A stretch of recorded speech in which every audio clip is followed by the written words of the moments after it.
पल पल न्यूज के न्यूज रूम से मैं हूं आपके साथ नदीम अकरम। अफगानिस्तान में तालिबान का 20 साल बाद लौटना ये अमेरिका की साख पर बड़ा दाग है और अमेरिका इस दाग को किस तरीके से धोने का काम करेगा ये भी देखने वाली बात होगी, क्योंकि तालिबान का जिस तरीके से अफगानिस्तान में वर्चस्व बढ़ा है उस वर्चस्व को दुनिया सलाम कर रही है और दुनिया एक तरफ उसकी नदारत भी कर रही है कि बंदूक वाली सरकार को हम मान्यता नहीं देंगे, तो वहीं तालिबान का जिन लोगों से संबंध बढ़ रहा है उससे तमाम मुल्कों की नींदें उड़ी हुई हैं, क्योंकि वो भी चेहरा हम लोगों ने देखा कि जब तालिबान को दबाने के लिए तमाम देशों के विदेश मंत्री आपस में मुलाकात करते हुए दिखाई दिए। जहां अमेरिकी विदेश मंत्री ने भारत का दौरा किया तो भारत के विदेश मंत्री तमाम लोगों से मिलते हुए दिखाई दिए और जहां एक तरफ ये देखा जा रहा था कि तमाम मुस्लिम देशों का किस तरीके से तालिबान को लेकर के रुझान होगा। अब जब सत्ता में वापसी तालिबान की हुई है तो वो तमाम चेहरे भी साफ हो चुके हैं, कौन तालिबान के साथ है कौन तालिबान के साथ नहीं है। पर तालिबान के आने से लगातार एक सवाल पूछा जा रहा है कि आप तालिबान के समर्थन में हैं या तालिबान के खिलाफ में। 20 साल पहले ये सवाल पूछा जाना चाहिए था जब अमेरिका अपनी गुंडागर्दी करने के लिए अफगानिस्तान में घुसा था, तब शायद लोगों ने इसके ऊपर आवाज उठाई होती तो आज अफगानिस्तान की ये हालत ना होती। ये तमाम तस्वीरें सामने आ रही हैं और बड़ा सवाल ये भी खड़ा हो रहा है कि तालिबान के आने के बाद भारत के साथ किस तरीके से संबंध रहेंगे, क्योंकि तालिबान का झुकाव जो है वो चीन के साथ है और जब चीन के साथ तालिबान का झुकाव है तो सुब्रमण्यम स्वामी, राम माधव भारतीय जनता पार्टी के बड़े नेताओं में शुमार रहे ये लोग खुल करके कह रहे हैं कि चीन अब भारत की मुश्किलें बढ़ाने वाला है और तालिबान से एक साल के अंदर ऐसी आशंका जताते हुए वो ट्वीट करते नजर आ रहे हैं कि आमने सामने होंगे। तालिबान के आने से अफगानिस्तान में भारत की चिंता बढ़ी है और चिंता क्यों ना बढ़े, क्योंकि इन्वेस्टमेंट जो अफगानिस्तान में भारत सरकार द्वारा लगाई गई थी वो पूरी तरीके से डूब चुकी है। लोगों का इस पर किस तरीके से रिएक्शन है इसके बारे में भी बात की जाएगी, पर सबसे पहले आपको बता दें कि क्या क्या चीजें अफगानिस्तान में इन्वेस्टमेंट की गई थी जो कि अब पूरी तरीके से भारत सरकार का जो पैसा है वो डूब चुका है। आपको बता दें 30 साल तक अफगानिस्तान से पहले आंदोलन और फिर कट्टरपंथ संगठनों के तौर पर जमे रहे तालिबान ने आखिरकार देश की सत्ता हासिल कर ली है। अफगान राष्ट्रपति अशरफ गनी को देश छोड़ने को मजबूर कर दिया। अमेरिकी सेना के देश छोड़ने के बाद कुछ ही दिन में देखते ही देखते हर प्रांत हर शहर पर तालिबान का कब्जा हो गया।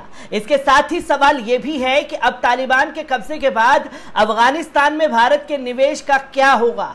आपको बता दें कि अमेरिकी सेना के अफगानिस्तान छोड़ने के बाद अब बहुत अजीब स्थिति में पहुंच गया है अफगानिस्तान। भारत ने अफगानिस्तान में अरबों डॉलर के निवेश किया हुआ है और तालिबान के उभर के बाद उसका निवेश फंस सकता है। अफगानिस्तान में कई देशों की 20 साल की मेहनत पानी फेर चुकी है। दक्षिण एशियाई इलाके में भारत के रणनीतिक इंटरेस्ट के हिसाब से भी अफगान में सत्ता परिवर्तन एक महत्वपूर्ण घटना है। आपको बता दें कि 400 से अधिक प्रोजेक्ट जो हैं भारत अफगानिस्तान के बीच थे, जो कि इन्वेस्टमेंट अरबों रुपए का किया गया था। भारत ने अफगानिस्तान में रोड, डैम, बिजली, ट्रांसमिशन लाइन और सब स्टेशन, स्कूल, अस्पताल आदि बनाए हैं। भारत ने अफगानिस्तान में 3 अरब से अधिक का निवेश किया हुआ है। भारत की तरफ से अफगानिस्तान ने इंफ्रा प्रोडक्ट्स में बड़े निवेश पर अब तालिबान शासन की वजह से खतरा पैदा हो सकता है। भारत के विदेश मंत्रालय के मुताबिक अफगानिस्तान में भारत के 400 से अधिक छोटे बड़े प्रोजेक्ट पर काम कर रहे हैं। आपको बता दें कि अफगानिस्तान में भारत के सबसे बड़े निवेश वाले प्रोजेक्ट में काबुल में अफगानिस्तान संसद है। अफगान पार्लियामेंट के बनाने में भारत ने करीब 675 करोड़ रुपए खर्च किए हैं। अफगान संसद का उद्घाटन भारत के पीएम ने साल 2015 में किया था। उन्होंने कहा था कि भारत अफगान मैत्री ऐतिहासिक घटना है। अफगान संसद में एक ब्लॉग भारत के पूर्व प्रधानमंत्री अटल बिहारी वाजपेयी के नाम पर भी है।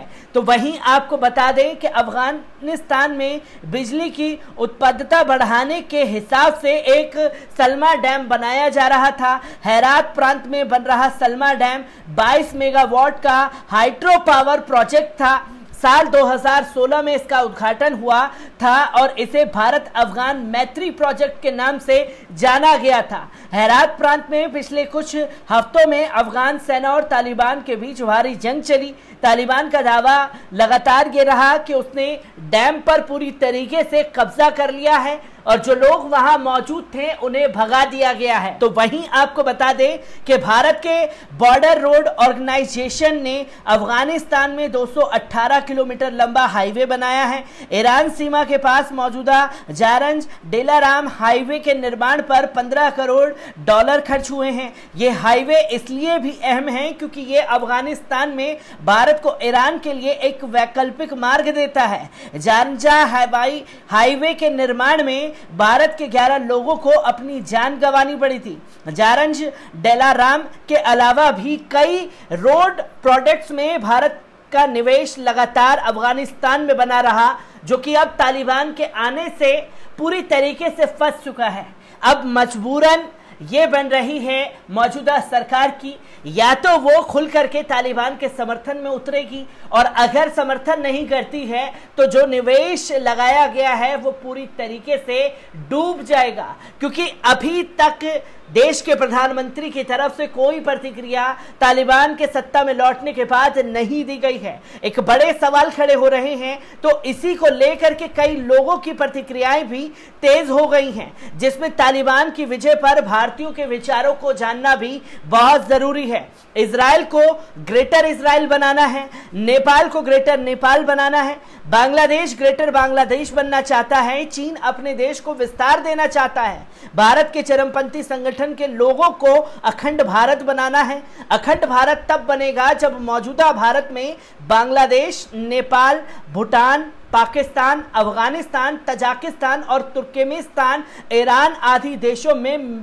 मिला लिया जाएगा। अफगानिस्तान में तालिबान की वापसी हो गई है, अब अखंड भारत का क्या होगा ये सवाल लगातार खड़ा हो रहा है। आपको बता दें कि हर्षवर्धना नाम के एक एडवोकेट लिखते हैं कि अपने देश के नेता कुर्सी कुर्सी खेलने में मस्त हैं और अफगान को तालिबान के बीच में चीन और पाकिस्तान एक और आतंकवादी देश को मान्यता देने को तैयार बैठे हैं। आज समूचे विश्व समुदाय के लिए शर्म का दिन है और भारत के 56 इंच के सीने वालों के लिए भी।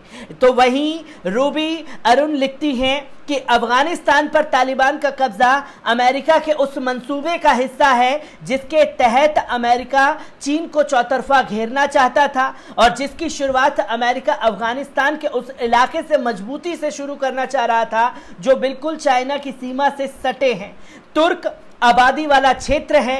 तो वहीं बहरहाल आप ये बात मानकर चलिए कि अब हमारी सरकार अमेरिका की महत्वाकांक्षाओं और उसकी कूटनीति की अगुनामी बनकर तालिबान के साथ आएगी। तो वहीं दूसरा शख्स ट्वीट करता है कि तालिबान अफगानिस्तान पर कब्जा नहीं किया गया है बल्कि उसे सत्ता सौंपी गई है ताकि तुर्क आबादी वाले मध्य एशिया के पूरे इलाके को वॉर जोन में तब्दील कर दिया जा सके, जिससे चीन को तो तोड़ा ही जा सके और अमेरिका इजराइल के हथियारों का कारोबार फलता फूलता रहे। तो वहीं पीएन राय लिखते हैं कि रूस ने भारत की अध्यक्षता वाली यूएन सिक्योरिटी काउंसिल की आपात बैठक बुलाई है जिसमें अफगानिस्तान की ताजा स्थिति पर चर्चा होगी। तो वहीं दीपक चौरसिया लिखते हैं कि जलाली को सत्ता सौंप सकते हैं अफगानिस्तान के राष्ट्रपति अशरफ गनी। ये बदलाव खतरनाक होगा, मतलब तालिबान सत्ता पर काबिज हो चुका है और अभी भी दीपक चौरसिया जो हैं वो अशरफ गनी के वापस लौटने का इंतजार कर रहे हैं। बड़ा ही हास्यास्पद ट्वीट जो है दीपक चौरसिया के जरिए देखने को मिला है। अफगानिस्तान में भारत का जो इन्वेस्टमेंट पानी में गया है, कश्मीर घाटी में पानी की तरफ पैसा उड़ेला जा रहा है। वी द पीपल नाम का एक शख्स ये ट्वीट करता है तो वहीं आपको बता दें, उमा शंकर सिंह लिखते हैं कि अफगानिस्तान के पूर्व और देश छोड़ चुके राष्ट्रपति अशरफ गनी का बयान आ रहा है। उन्होंने खूब खराबा रोकने के लिए इस्तीफा दिया क्योंकि तालिबान काबुल पर हमला करने वाले हैं। अफगानिस्तान में अमेरिका की हार है, गुरूर टूटा है सुपर पावर का। अमेरिकी इंटेलिजेंसी कम्युनिटी औंधे मुंह गिरी है। CIA के दामन पर काला दाग लग गया है। तालिबान को कमतर आका था, अब अपने एम्बेसडर और नागरिकों को काबुल से नहीं निकाल पा रहे हैं। ये अमेरिका की अपमानजनक पराजय है। तो माधुरी सिंह लिखती हैं कि अफगानिस्तान को या तो सिकंदर ने जीता था या जाटों ने। संसार से कोई नहीं जीत पाया। दुनिया का सबसे लड़ाकू नस्ल वह रहती है, लेकिन ताज्जुब भारत सरकार ने जिस तरह चुप्पी साधी है और भारत का नुकसान किया है। मैं हैरान हूं कि क्या बीजेपी सरकार हिंदू मुस्लिम करने और वोट लेने के लिए कायर सरकार बन चुकी है। ये तस्वीरें जो हैं सामने आ रही हैं और देश की भारतीय जनता पार्टी, जो कि देश की सबसे बड़ी पार्टी है, उससे सवाल पूछा जा रहा है। और देश के प्रधानमंत्री की खामोशी ये चीख चीख करके बयां करती है कि तालिबान के आगे जो है नरमी बरतने की तैयारी में मोदी सरकार लग चुकी है। तो मैं ऐसी ही खबरों से आपको रूबरू कराता रहूंगा। दीजिए इजाजत, शुक्रिया।